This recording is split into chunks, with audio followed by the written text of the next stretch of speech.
अजर अमर त्रय काल सत्य जो अनंत चेतन, निज अनुभव से जान जात जो शांत तेज घन। निर्विकार निर्द्वंद सदा सरोपरि सोई, ते पद दर्शक देव रहनि उतबोधक जोई। ऐसे मुक्त स्वरूप जो श्री गुरुवर के चरण चित, शीस झुकावत दास जन्म मरण भय हरण हित। बोलिए सद्गुरु देव की जय।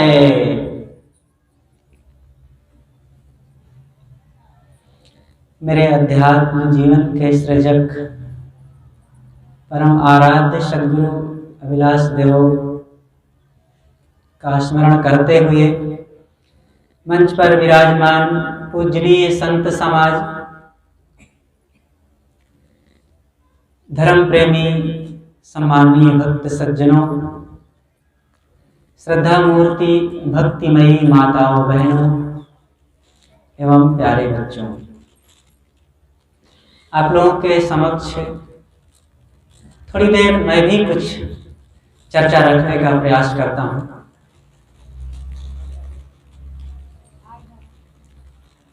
हमारा जीवन दुख से सुख की ओर यात्रा करना चाहिए। हर इंसान के जीवन में दुख है। किसी से भी पूछो, जब बात होती है तो पहले तो सब लोग मिलते हैं, एक दूसरे से कुछ नमस्कार प्रणाम आदि करते हैं और हाल चाल भी पूछते हैं। तो सहसा तो सब लोग यही कह देते हैं, सब कुशल है, बहुत अच्छा है, आनंद है, अमन चैन है। लेकिन जब उनसे पुनः उनके दिल को टटोलते हुए पूछा जाता है तो कोई चिंता तो नहीं है? बहुत चिंता है भाई, हम तो चिंता में ही डूबे हैं। कोई पीड़ा तो नहीं है मन में? कहा अरे पीड़ा को तो पूछो ही मत, बाल बच्चे सब आनंद में आज्ञाकारी हैं। कहा अरे वही तो नहीं है। और मन प्रसन्न है ना? कहा बस प्रसन्नता तो नहीं है और सब है।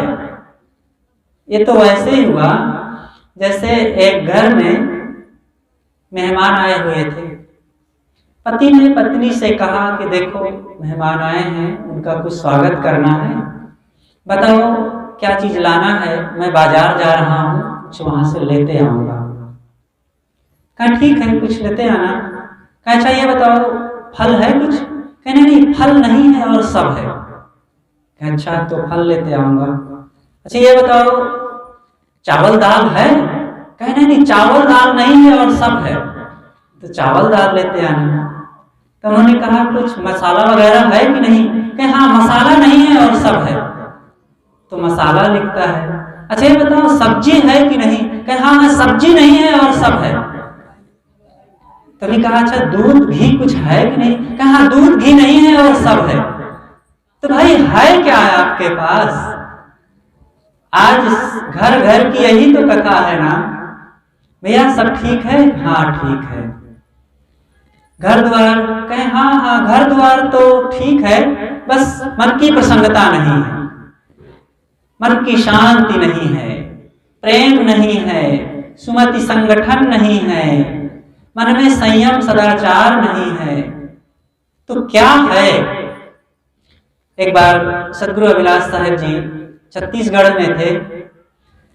एक जगह से दूसरे जगह जाना था। एक नवयुवक अपनी गाड़ी लेकर के आया, धनी घर का था और अपने घर उनको ले जाना था। गुरुदेव जी को बैठाए, पीछे कुछ और संत बैठे, चल पड़े। चलते चलते वो युवक कहता है कि गुरुदेव हमारे घर में सब कुछ है, बड़ा घर है, हम 3 भाई हैं और सबकी अपनी अपनी दुकान है, बड़ी खेती है और बहुएं हैं, बच्चे हैं, सब कुछ है, लेकिन महाराज आपस में शांति नहीं है, मन में शांति नहीं है। गुरुदेव जी ने कहा, बेटा अगर शांति नहीं है तो तुम्हारे पास है क्या? आज यही का अभाव हो गया है, चीजों की भरमार है। जिन घरों में पहले बड़े मुश्किल से शाम को भोजन बनता था, दोपहर में तो सत्तू चबैना शरबत से काम चलता था, आज उन्हीं घरों में 3 नहीं 4 बार गरम गरम भोजन जलपान आदि होते रहते हैं। जहां पर पीने के लिए दूध नहीं, पहनने के लिए उतने कपड़े नहीं, रहने के लिए वो खाट बिस्तर पलंग नहीं कुछ होते थे, साधारण कतरी गुदड़ी से काम चलते थे, जमीन पर सोया जाता था। आज वहीं अच्छे अच्छे भवन हैं, अच्छी अच्छी पलंगें हैं, अलमारियों में 20, 25, 50 जोड़ी कपड़े हैं, 10-5 जोड़ी जूते चप्पल हैं, लेकिन उन्हीं घरों में घोर दुख है। भाई भाई में प्रेम नहीं, पिता पुत्र में बातें नहीं होती है, देवरान जेठान एक दूसरे को देखना नहीं चाहते हैं, और सास बहू तो कभी मीठा बोलते ही नहीं हैं। क्या कारण है ऐसा? क्यों आज चीजें खूब होते हुए मन खाली खाली?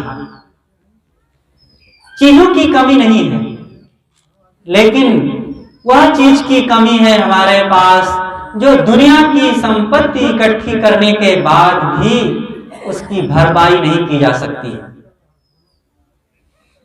बहुत बड़ा एक प्रश्न है।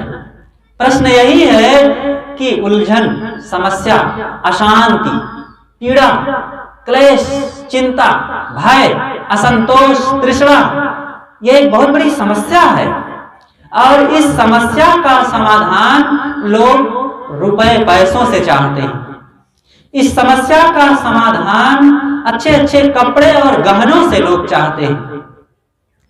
इस समस्या का समाधान लोग भोगों से चाहते हैं कि खूब वासनाओं को भोगें और चीजों को खूब पकड़ पकड़ करके हम घर में ले आएं, जैसे भी मिले। क्या संभव है? किसी व्यक्ति को सर्प ने काटा है और अब वो सर्प के जहर को मिटाने के लिए पुनः सर्प के बिल में हाथ डालेगा, तो सर्प के जहर से क्या वो छुट्टी पाएगा? पुनः सर्प डसेंगे और वो बेभान होगा। यही तो है, सबके मन में चिंता, मोह, आसक्ति का जहर चढ़ा हुआ है, और उस मोह आसक्ति का जहर मिटाने के लिए फिर उन्हीं भोगों की तरफ भाग रहे हैं, फिर उन्हीं का बारंबार सेवन किया जा रहा है। तो सोचो दुख कब मिटेगा? चीजों की तरफ बहुत भागने से काम नहीं बनेगा। मेरा कहने का मतलब ये नहीं है कि चीजों को उपयोग ना किया जाए, फेंक दिया जाए घर से। उपयोग किया जाए, चीजों को बढ़ाया जाए, सुविधाओं को इकट्ठी किया जाए, लेकिन इन्हीं में हमारा मन सीमित ना रहे, इन्हीं में हम अटक ना जाएं। अपनी जिंदगी को भी हम समझते चलें। हमारे जीवन के 2 हिस्से हैं, शरीर और आत्मा। शरीर भौतिक है और आत्मा अभौतिक है। आत्मा जो निज वस्तु है, अपनी चेतन आत्मा, अपना व्यक्तिगत अंदर में जो अंतरात्मा है, हम उसको पहचाने।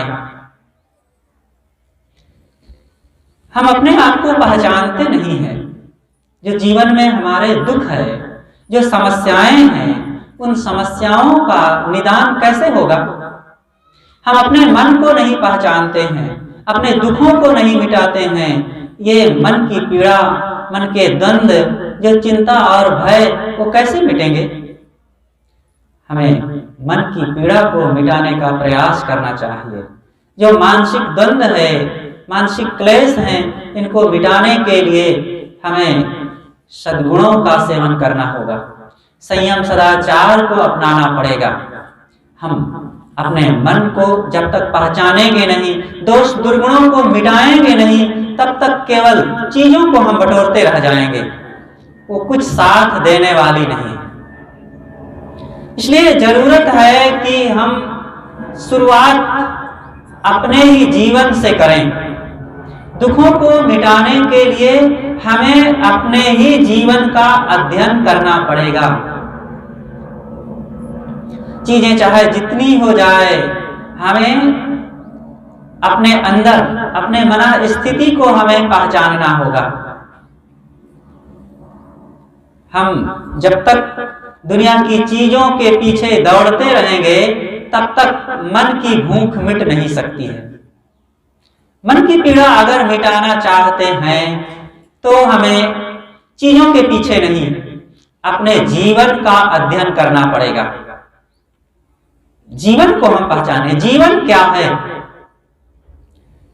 एक बार एक नवयुवक ने संत से पूछा कि जीवन की कीमत क्या है। सोचो, जीवन की कीमत, हमें अपने जीवन को पहचानना पड़ेगा। हम अपने जीवन को जब तक समझेंगे नहीं, उसका अध्ययन करेंगे नहीं, और हम मन की, अपने शरीर की, आत्मा की पहचान करेंगे नहीं, तब तक चाहे जितना हम चीजें इकट्ठी कर लें, चाहे जितनी सुविधाओं को हम बटोर लें, और चाहे जितने बाह्य विद्या, बुद्धि, कला, कौशल, धन दौलत से संपन्न हो जाएं, लेकिन हम अंदर से अधूरापन महसूस करते ही रहेंगे। अगर पूर्णता का अनुभव करना है तो हम अपने जीवन को ही पहचानें। मैं कौन हूं? सदगुरु कबीर ने इस बात का तो बड़ी गहराई से समाधान दिया है। मुंह को कहां ढूंढे बंदे, मैं तो तेरे पास में, ना तीरथ में, ना मूरत में, ना काशी कैलाश में। तो चाहे जितना हम बाहर खोजते रह जाएं, लेकिन हम अपने आप को अगर नहीं पहचानेंगे तो अधूरे में ही रह जाएंगे। तो सदगुरु कबीर साहब कहते हैं कि पानी में मीन पियासी, मोहि सुनि सुनि आवत हासी। आत्म ज्ञान बिना नर भटके, कोई मथुरा कोई काशी। आत्म ज्ञान बिना नर भटके, कोई मथुरा कोई काशी। चाहे जितना हम बाहर भ्रमण करते रह जाएं, चीजों को इकट्ठी करते रह जाएं, लेकिन चीजें जहां की तहां रह जाएंगी। कोई भी चीज हमारे साथ रहती नहीं। चीजों को हम केवल उनको इकट्ठा करने की ख्वाहिश ना रखें, हम अपने मन को पहचानें। मैं कह रहा था कि हमें अपने जीवन में आपसी संबंधों को और अपने मन स्थितियों को पहचानना पड़ेगा। जो हमें जीवन में मिला हुआ है, उसको हम प्रेम के साथ, संतोष के साथ जीवन में उपयोग करें।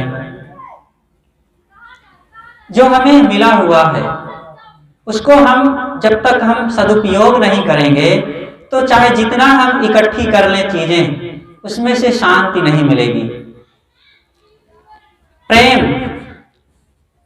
चाहे जितना हम चीजें इकट्ठी कर लें, लेकिन अगर भाई भाई का प्रेम नहीं है, पति पत्नी में प्रेम नहीं है, सास बहू देवरान जेठान में एक दूसरे के प्रति आपसी मिठास नहीं है, तब तक सब बेकार है। इसलिए हर इंसान को अपने इन मन की स्थितियों को, अपने स्वभाव को, प्रेम और एकता को हमें समझना चाहिए। मानुष तन सदगुरु मिलन, मोक्षो इच्छा होए। दुर्लभ तीनों परम है, पाए सुयोग न खोए। मनुष्य शरीर का मिलना और सदगुरु का मिलना, मोक्ष की इच्छा होना, ये बड़े सौभाग्य का फल है। देखो, ये जो हमें जीवन मिला हुआ है, कितना अनमोल जीवन है। ये बड़े सौभाग्य से प्राप्त होता है। इतना सुंदर जीवन जिसमें हम प्रेम, सेवा, शांति, भक्ति, भजन और दया, क्षमा, सद्गुण, सदाचार को हम अपना सकते हैं। तो इन सद्गुणों को अगर हम अपनाएंगे नहीं, हमारे जीवन में अगर दया नहीं, प्रेम नहीं, संतोष नहीं, धैर्य नहीं, तो चाहे जितनी हम चीजें इकट्ठी कर लें, लेकिन तो सब व्यर्थ है। इसलिए जरूरत है कि हम जहां हैं अपनों के साथ मिलजुल करके जीना सीखें। आज चीजों की कमी नहीं है, चीजें इतनी है, लेकिन जब तक हम आपस में सहनशीलता को अपना करके, संतोष अपना करके, दया और क्षमा को नहीं अपनाएंगे, सद्गुणों को नहीं धारण करेंगे, तो चाहे जितना हम इकट्ठी कर लें भौतिक वस्तुओं को, मन हमारा असंतुष्ट बना ही रहेगा। मनुष्य के जीवन में सबसे बड़ी चीज है संतोष, दया और क्षमा, शांति और सहनशीलता। इनकी कितनी जरूरत है। एक जगह की बात है कि आपस में बड़ा प्रेम था घर के सदस्यों में। घर में 3 सदस्य उस समय थे, बहू और उसके सास ससुर। पति कहीं बाहर रह करके नौकरी करते थे। मैं कह रहा था कि घर में आने वाले थोड़े ही समय में एक कोई फंक्शन होने वाला था, कार्यक्रम। घर के जो बुजुर्ग थे वो बाजार चले गए, बाजार से एक टीना घी लाए और भी कुछ सामान था। लाते ही रिक्शा से उतारे और दरवाजे पर रख दिए। उनकी जो वृद्धा पत्नी थी, बूढ़ी, वो आई और टीना को उठा करके अंदर ले जाना चाहती है। तब तक बहू दौड़ करके आ जाती है और सास के हाथ से छीनने लगती है कि माँ, आप ये सब बड़े बड़े काम आप क्यों करती हैं? आप तो इस घर को सजाने संवारने में और इसको संभालने में अपना पूरा जीवन लगा दिए हैं। अब मुझे ये काम बताइए, आप कब तक ये करती रहेंगी? तो सास कहती है, बेटी अभी तो मेरी बच्ची है, नई नई घर में आई है, तुझे तो पूरा जीवन इस घर को संभालना है, तू रहने दे और मैं इसे ले जाऊंगी। और यही दोनों की आपस की खींचा खांची में फिर अंततः बहू ने ले लिया टीना और ले जा करके अंदर रखना चाहती है। जैसे ही दरवाजा पार करती है और ऊपर चौखट में टीना टकराया और धड़ाम से घी नीचे गिर पड़ा टीना। अब गिरते ही टीना फटा और सारा घी जमीन में बिखर गया। 15 किलो देसी घी जमीन में गिरते ही सब बेकार हो गया। घबरा गई बहू और दौड़ करके सास आती है, बहू को संभालती है, उठाती है और पूछती है, बेटी तुझे कहीं चोट तो नहीं लगी? उन्होंने कहा, माँ चोट तो नहीं लगी, लेकिन ये देखिए मेरी असावधानी से सारा घी खराब हो गया। सास ने कहा, कोई बात नहीं बेटी, घी खराब हो जाने दे, घी खराब हो गया फिर आ जाएगा। मुझे खुशी इस बात की है कि मेरी प्यारी बेटी को कहीं चोट नहीं लगी। अगर तुम्हें कुछ हो गया होता तो मैं लोगों से क्या कहती? लोग यही कहते हैं कि नई नई बहू आई, काम में नाद दी और उसको दुखी बना दी, चोट लग गई। मुझे बहुत प्रसन्नता है कि तुझे कुछ नहीं हुआ।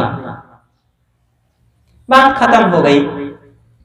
2 साल बीत गए। 2 साल बाद उस सास की तबीयत खराब हुई, काफी कुछ वो कमजोर हो गई, यहां तक कि अब चलना फिरना मुश्किल हो गया। बिस्तर पर ही अब सारा काम होने लगा उसका। खाट काट दी गई, बिस्तर पर पड़ी रहती, मलमूत्र का विसर्जन भी वही होता। बहू उसकी सारी सेवा करती, नहलाना, धुलाना, खिलाना अपने हाथ से, उसकी गंदगी को साफ करना, उठाना बैठाना, कपड़े पहनाना, सब काम करती रही। कई महीने तक वो बहू सेवा करती रही। उस बहू की अपनी माँ ने सोचा कि मेरी समधन बीमार है, चलूं मैं देख आऊं। आई, देखती है कि काफी कुछ उनको असमर्थता है, और यह भी देखती है कि मेरी बेटी रात दिन एक करके उसकी सेवा में लगी हुई है। उसने एक दिन अकेले में बेटी से पूछा कि बेटी, तू अपनी सास की सेवा करती है, उसके मलमूत्र को धोती है और उसके थूक खखार को भी हाथों से तू साफ करती है, तो ये सब करते हुए क्या तुझे बदबू नहीं आती? देखिए कितना बढ़िया जवाब दिया उसकी बेटी ने। उन्होंने कहा, माँ मुझे बदबू नहीं आती, मुझे तो घी की सुगंध आती है जब मैं अपनी सास की सेवा करती हूं तो। उन्होंने कहा, विचित्र सी बात, घी की सुगंध गंदगी से?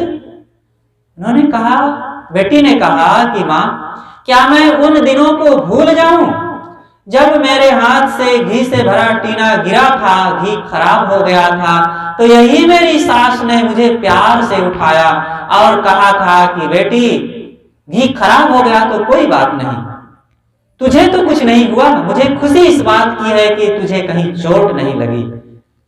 तो क्या मैं उन दिनों को भूल जाऊं जब मैं अपनी सास की सेवा करती हूं तो मुझे वो घी की सुगंध, मतलब घी की घटना सदैव याद रहती है। देखो इस प्रकार से आपस का प्रेम होना चाहिए। कोई भी बहू ऐसा सोच करके कभी ससुराल नहीं आती है कि मैं ससुराल में जाकर के सास ससुर को परेशान करूंगी, कोई नहीं ऐसा सोचती है। लेकिन जब ससुराल आती है और पहले से माताएं यह ठाने बैठी रहती हैं कि अब तो बहू आएगी, मेरा पूरा घर संभाल लेगी, सारा काम वो करेगी, मैं तो आदेश देती रहूंगी, अब तो मुझे छुट्टी मिल जाएगी और अब मेरा काम पूरा हो गया, मतलब बड़े अरमान वो संजोए बैठी है। अगर अब बहू के आते ही सारी अपेक्षाएं उससे पूरी करवाने लगती है और फिर बहू से ये कहती रहती है कि ऐसा कर वैसा कर, तू तो ये नहीं कर पाती, तू तो वो नहीं कर पाती, पता नहीं तू क्या पढ़ी लिखी है और तेरे माता पिता ने क्या तुझे समझाया है। माताओं इस बात का सदैव ध्यान रखना, बहू को भले उसको आप कटु कह दीजिए, उसको चाहे गाली भी दे दीजिएगा एक बार, वो सह लेगी, लेकिन अगर आपने उसके माता पिता को कुछ कहा तो फिर वो सहने वाली नहीं है, और यही भूल हो जाती है। ये ससुराल में अक्सर सास लोग या ननदें वो बहू तक ही नहीं, भाभी तक ही नहीं, उसके नैहर तक खबर लेने लगती हैं, और यही है घर में आपसी कलह होने का खास कारण। इसलिए ऐसा कभी नहीं होना चाहिए। बहू भी एक सदस्य है, उसको भी प्यार मिलना चाहिए, और वो भले आप उसको प्यार मत दीजिए, लेकिन वो आई है अब 4 दिन में वो आपके घर की मालकिन बन करके रहेगी और बुढ़ापे में आपके ऊपर सारा वो कहर बरसाएगी, क्योंकि 4 दिन बाद आप बूढ़े हो जाएंगे, बूढ़ी हो जाएंगी और वो घर की मालकिन बनेगी और फिर वही सूखी रोटी डाल देगी। इसलिए कभी भी बहुओं के साथ दुर्व्यवहार ना हो, लेकिन बहुएं भी सावधान रहें, वो सदैव बहू ही नहीं बनी रहेंगी, वो भी सास बनेगी। इसलिए अपनी सास माताओं का आदर करना सीखें। सोचें माँ की जरूरत होती है कि नहीं। एक माँ जिन्होंने उनको जन्म दिया था, प्यार दिया था, गोद में खिलाया था, चाह करके भी आप उनके पास न रह सकी और वो चाह करके भी अपने पास न रख सकी, भेज दी दूर कहीं, और आप यहाँ आई हैं। अब आपको बिना मेहनत किए इतना बड़ा घर, इतनी बड़ी प्रॉपर्टी, इतने लोग और सब आपको प्यार करने वाले इतने सब सदस्य मिल गए, एक माँ भी मिल गई, और फिर यहाँ आप अपना मानती नहीं है, अपना समझती नहीं है और ये समझती हैं कि ये मेरे साथ ऐसा करें तब मैं वैसा करूं। ऐसा ना सोचो। आप एक बेटी की तरह आप ऐसा व्यवहार कीजिए, बहुओं को ऐसा अपनी सास के साथ व्यवहार करना चाहिए, सेवा सम्मान प्रेम का, आदर का, कि वो सास अपनी बेटियों को भूल जाएं। और सासों का कर्तव्य है कि अपनी बहू के साथ ऐसा प्यार स्नेह का व्यवहार करें कि वो अपनी मां को भूल जाए, लेकिन यही नहीं हो पाता। करो तो लोग कहते हैं अरे साहब अपनी माँ अपनी ही होती है, सास सास ही होती है, चाहे जितना करो प्यार नहीं दे पाती। तो सास भी यही कहती हैं अरे साहब बहू तो बहुए होती है, चाहे जितना उससे मीठा बोलो लेकिन उसका मुंह टेढ़ा रहता है। ये पहले से आप सोचे बैठे रहेंगे तो घर में कभी भी शांति नहीं रहेगी। बना करके रखो। एक घर में पति पत्नी दो लोग थे। बूढ़े ससुर जी थे, तो बहू ने रोज उसको भोजन देती, लेकिन धीरे धीरे उसके मन में होने लगा कि ये बूढ़े हो गए हैं, खाते हैं तो खांसते हैं, आंख से पानी नाक से पानी, और इनकी थाली धोने का मन नहीं होता है, और यहीं दरवाजे पर थूक देते हैं, अच्छा नहीं लगता है। पति से कहा कि ऐसा करो, पीछे घर के पिछवाड़े गौशाला में इनकी झोपड़ी डाल दो, वहीं खाद डाल दो, वहीं रहा करें। पति ने कहा कि देखो पिताजी का ही घर है और ऐसा नहीं करना चाहिए, लोग क्या कहेंगे। कहा लोग के डर है तो लोगों के लिए बैठे रहो, और तुम्हें बहुत अपने पिता से प्रेम है तो पिता के साथ रहो, मैं चलती हूँ यहाँ से, मुझे नहीं रहना ऐसे घर में। अब क्या करें। अब ऐसी स्थिति में पतियों को बहुत परेशानी होती है। उसने सोचा कि पिताजी तो 4 दिन के साथी हैं और अब जिंदगी तो मुझे गुजारना है पत्नी के साथ, अगर इसके साथ मैं खटपट कर डालूंगा तो बहुत क्लेश हो जाएगा। पिताजी से कहते हैं कि पिताजी यहाँ बच्चे परेशान करते हैं, चलिए आपको वहाँ एकांत में खाद डाल देते हैं। पिता ने कहा ठीक है बेटा। समझते थे वे कर ही क्या सकते थे, चले गए पिछवाड़े घर के। तो अब वो उसकी पत्नी ने कहा कि देखो मैं थाली नहीं मांगूंगी उनकी, देख करके घिन लगती है उनकी थाली। ऐसा करो कुम्हार के यहाँ से मिट्टी के प्याले बनवा करके ले आओ और उसी में एक एक बार हम भोजन दे देंगे और खा के फेंक देंगे, मांगने की झंझट नहीं रह जाएगी। उन्होंने कहा भाई ये बहुत गलत हो जाएगा, ऐसा नहीं करना चाहिए पिता के साथ। उन्होंने कहा जो मैं कहती हूँ करते हो कि नहीं। अंततः करना पड़ा। 1000 मिट्टी के प्याले मंगवा करके वो लाया और धर दिया। रोज एक एक प्याले में भोजन दिया जाने लगा और खा करके बाबा फेंक देते थे पिछवाड़े। उनका एक छोटा बच्चा था जो अभी 8-9 साल का था और वो खेलते हुए जाता, रोज वे जूठे प्याले पिछवाड़े से जहां कूड़ा कचरा था वहां से वो बिन लाता और ला करके अपने कमरे में एकांत अंधेरी कोठरी में वो रखते जाता। महीनों बीत गए ऐसा करते करते, 50 प्याले हो गए लगभग। और एक दिन साफ करते हुए उसकी माँ अंदर गई झाड़ू लगाते हुए, देखती कि यहाँ पर जूठे प्याले इतने सारे पड़े हुए हैं। टार्च लगाकर देखा तो बहुत बुरा लगा। बच्चे को डांटते हुए कहा कि ये तू क्या करता है, यहाँ जूठे और गंदे प्याले तू घर में ला करके रखा है पिछवाड़े से बटोर करके, हमारा घर है कि ये कूड़ादान है। तब तक उसका पति भी आ गया। जब दोनों आ गए तब वो बच्चा से उसके पिता भी पूछते हैं कि बेटा तू ऐसा क्यों करता है, ये गंदगी क्यों बटोर करके रखता है घर में। तब वो बच्चा अपने माता पिता के सामने कहता है कि पिताजी देखिए आपके पिताजी बूढ़े हुए और कमजोर हुए तो आप तो धनी आदमी हैं, आपने एक ही बार में 1000 प्याले मंगवा लिए और उनको भोजन देने लगे। जब आप बूढ़े होंगे मैं जवान होऊंगा, कौन जाने मेरे पास इतना धन रहे कि ना रहे, तो आपके बुढ़ापे के लिए सारे मिट्टी के प्याले रिजर्व रहेंगे और उस समय ये सब मेरे काम आएंगे। तब उन दोनों के कान खड़े हो गए। पति ने कहा कि देखो बच्चे के संस्कार बिगड़ रहे हैं, अगर अब हम पिताजी के साथ यही दुर्व्यवहार करेंगे तो फिर हमारा भविष्य दुखमय हो जाएगा। इसलिए सज्जनों हम बूढ़ों का आदर करना सीखें। ये बूढ़ों का नहीं हमारा अपना आदर होता है इससे, और हमारे मन में वो संस्कारों की कर्मों की कमाई इकट्ठी होती है।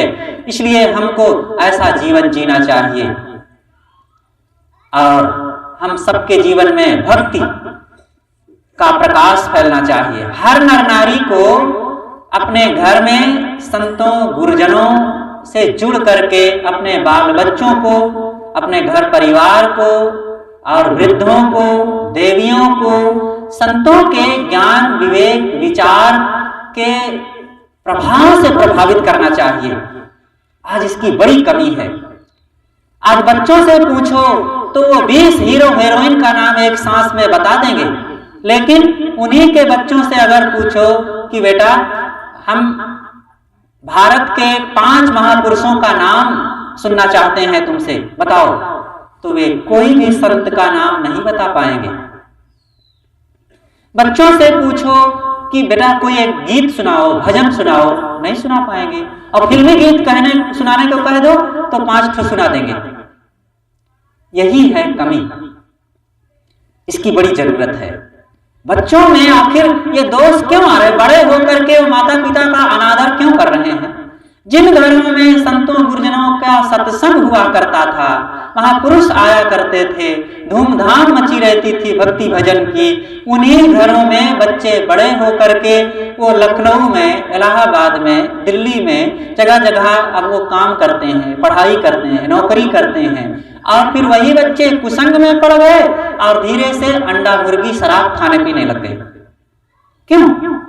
क्योंकि आपने कभी उनको माहौल नहीं दिया, वो बताया नहीं, वो सिखाया नहीं कि बेटा ये सब दोषजनक है, ऐसा नहीं करना चाहिए, और कभी सत्संग से जोड़े नहीं।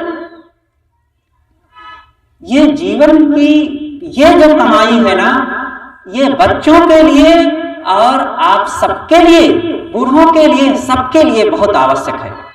और इसके अभाव में जोड़ लो खजाने, धन दौलत और खूब यहाँ वहां जहां तहां प्रॉपर्टी, जमीन मकान और लाखों की संपत्ति बैंकों में, वो सब जहां की तहां रह जाएंगे।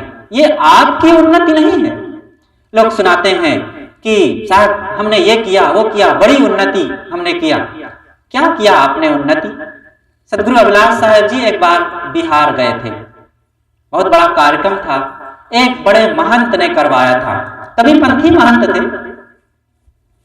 तो दूसरे दिन उन्होंने गुरुदेव जी को आश्रम में बुलाया, निवास अलग था कहीं, आश्रम में बुलवाया, एकांत स्थल में ऊपर ले गए जहां वे खुद रहते थे और बैठा करके बात करने लगे। उन्होंने कहा, महाराज ये बहुत सारी जमीन ये दूर तक जो फैली हुई है, ये सब बहुत लोग, गृहस्थ लोग सब दबाए ले रहे थे, हमने कोर्ट कचहरी करके लड़ करके साहब को आश्रम के कब्जे में करवाया और ये बिल्डिंगें बनवाया और ये बड़ा बड़ा काम करवाया और साहब बहुत मेहनत किया, जीवन भर हम बहुत मेहनत किए। तब अंतिम में गुरुदेव जी ने पूछते हैं कि साहब बहुत अच्छा है आपने ये सब किया, लेकिन ये बताइए मन में शांति है कि नहीं? कहाँ वो कहाँ है? संत हैं, महंत हैं, बड़ा काम किए, लेकिन मन में शांति नहीं है। अरे तुम शांति प्राप्त करते, ये जमीन छूट जाती थोड़ी मोड़ी, क्या हर्ज होता? बहुत बड़ा भवन ना बनता तो क्या हर्जा होता? शांति होनी चाहिए, संयम सद्गुण सदाचार होना चाहिए। और ये भक्त समाज संतों से क्या अपेक्षा रखता है? उनकी बिल्डिंग देखने के लिए, कि उनके लेक्चर सुनने के लिए, कि उनके गीत सुनने के लिए, कि उनका चेहरा देखने के लिए? सबको यही अपेक्षा है कि संतों से शीतलता मिले, ज्ञान मिले और शांति का वो प्रकाश मिले। आज देखते नहीं है संतों की क्या दशा हो रही। संत लोगों को भी वही होड़ लगी है, प्रदर्शन की भावना। जगह जगह खूब मठों में जगह बढ़ाओ, जमीन बढ़ाओ और बड़ा विशाल मंदिर बनाओ, चमकाओ और बड़ी गाड़ी खरीदो और घूमो टहलो, और न संयम, न सदाचार, न सद्गुण, न साधना, न शांति और न अंतर्मुखता। ये क्या तमाशा हो रहा है? चाहे संत हो चाहे भक्त हो, हर इंसान की असली संपत्ति यही है। क्या ये बात छिपी हुई है किसी से कि एक दिन हम चले जाएंगे? कौन नहीं जानता है, सबका शरीर नाशमान है। अचानक देख रहे हैं कि हमारे पड़ोस से, मोहल्ले से, गांव से, घर से लाशें निकल रही है, फोन आ रहे हैं, पत्र आ रहे हैं, उनका एक्सीडेंट हो गया है, उनका हार्ट अटैक हो गया है और वे गिर पड़े हैं, उनको सर्प ने काट लिया है, उनको करंट मार दिया है। आए दिन घटनाएं घट रही हैं, लेकिन हमारी आंखें नहीं खुलती। आंखें खुलना चाहिए। थोड़े दिन का जीवन है, अचानक कुछ का कुछ हो सकता है, इसलिए सबको इस बात का एहसास होना चाहिए। अचानक हमें चल देना है, गाड़ी आ जाएगी फट से। और यहाँ का जो माना हुआ, ये लखनऊ, ये माई का पुरवा और ये मोहनलालगंज, ये इलाहाबाद, ये कौसाम्बी कहाँ रहेगा हमें पता नहीं चलेगा। भूला लोग कहें घर मेरा, जा घर में तू भूला डोले सो घर नाही तेरा। हाथी घोड़ा बैल वाहना संग्रह कियो घनेरा, बस्ती मासे दियो खदेरा जंगल कियो बसेरा। गांठी बांध खर्च नहीं पठियो बहुरी न कियो फेरा, बीबी बाहर हरम महल में बीच मियाँ का डेरा। नावमन सूत अरुज नहीं सुरझे जन्म जन्म उर्झेरा, कहें कबीर सुनो हो संतो कठिन काल को घेरा। साहब कहते हैं कि वे लोग भूल में हैं जो कहते हैं ये घर मेरा है। तो क्या घर नहीं बनाना चाहिए? घर अपना नहीं मानना चाहिए? मानना चाहिए, बनाना चाहिए। क्या साहब इतने अव्यवहारिक हैं जो ऐसी बात कह देंगे? नहीं, साहब अव्यवहारिक भी नहीं है, वो बहुत महत्वपूर्ण बात कहते हैं। कहने का मतलब ये है कि अपना घर बनाओ, घर बसाओ, सजाओ, लेकिन यह भी समझते रहो कि इसको अचानक छोड़ करके चल देना है। इसलिए हमें भक्ति, भजन, शांति, सेवा, सदाचार, सद्गुण का काम भी करते रहना चाहिए। रोज अपने लिए एकांत स्थल में बैठ करके कुछ शांति साधना का समय निकालो। सुबह उठे और भागे। आजकल तो देखो बिस्तर पर ही लोग रहते हैं, बिना कुल्ला किए उनको चाय चाहिए। पहले शुरू से ही हमारी दिनचर्या खराब हो जाती है। सुबह से ही सुबह उठिए, तुरंत कुछ जो हो फ्रेश होकर के पानी पीजिए, दिल दिमाग ठंडा हो, और कटु मत बोलो कहीं। सुबह से ही बच्चों को कटु शब्दों से उठाते हैं। अभी तक सो रहे हो, उठ, इतना देरी हो गई है, सूरज निकल आया है, मूर्ख अभी तक सो रहा है। जब बेटे को, नाती को या और किसी को आप कटु शब्दों से बोलोगे तो सोचो उसके मन में क्या असर पड़ेगा। इसलिए मीठी वाणी, घर घर में जो कलह है, देवरान जेठान, सास बहू, भाई भाई, पति पत्नी, पड़ोसी पड़ोसी, या कहीं भी कोई संबंधों में कलह है, तो सबसे बड़ा कारण है कटुवाणी की बौछार। कटुवाणी, ये मनुष्य के जीवन में मन और वाणी दो वरदान मिले हैं, लेकिन जो वरदान है यही सबसे बड़ा अभिशाप बन गया है। सबसे ज्यादा दुख का कारण है हमारा मन और वाणी। मन से गलत सोचते हैं और वाणी से गलत बोलते हैं। इसलिए हमारा सोचना सही होना चाहिए। ईर्ष्या द्वेष की बात, छल कपट की बात और विकारों, अहंकार, लोभ, मोह, क्रोध की बात मत सोचो, और वाणी से वह शब्द मत निकालो कि जिससे आपस में तनाव हो जाए। चाहे महाभारत का कारण देख लो, चाहे रामायण की लड़ाई का कारण देख लो, या अपने घर परिवार में जो कलह हो रहा है उसका कारण देख लो। सब का कारण है वाणी, कटुवाणी। इसलिए मीठा बोले। सदगुरु कबीर कहते हैं, मधुर वचन है औषधि, कटुक वचन है तीर, श्रवण द्वार है संचरे सालय सकल शरीर। अंधविश्वासों में ना भटकें। जादू टोना, मंत्र तंत्र, भूत प्रेत, शकुन अपशकुन, ये सब भ्रम पूर्ण हैं। इन सब से भी निकलें और इन सब से निकल करके आत्मज्ञान की तरफ चलें। गृहस्थ हो या विरक्त, सबको आत्म शांति चाहिए, और आत्म शांति के लिए किसी बोधवान, सच्चे साधक, आत्मलीन, वैराग्यवान संत की जरूरत होती है। बिना संत के दुखों का अंत नहीं होगा।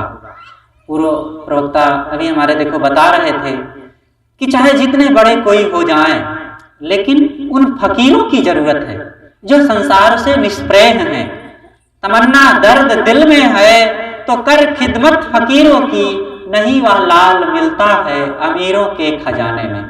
इसलिए अगर वो खजाना चाहते हैं, वो लाल मणि चाहते हैं जो हमें सब समय हमारे दिल दिमाग को रोशन करता रहे, तो उन आत्मलीन, निष्प्रेही और जगत से जो उदास हैं उन संतों की जरूरत है। हजरत मोहम्मद ने भी कहा है कि जो दुनिया से उदास है, कम बोलता है और अंतर्मुख है, उसके पास बैठना, उससे तुम्हें रूहानी ताकत मिलेगी। तो सभी संतों, महापुरुषों, ऋषि मुनियों का एक ही स्वर है कि विषयों से, प्राणी पदार्थों से अंतर्मुख होकर के आत्मा की ओर लौटो।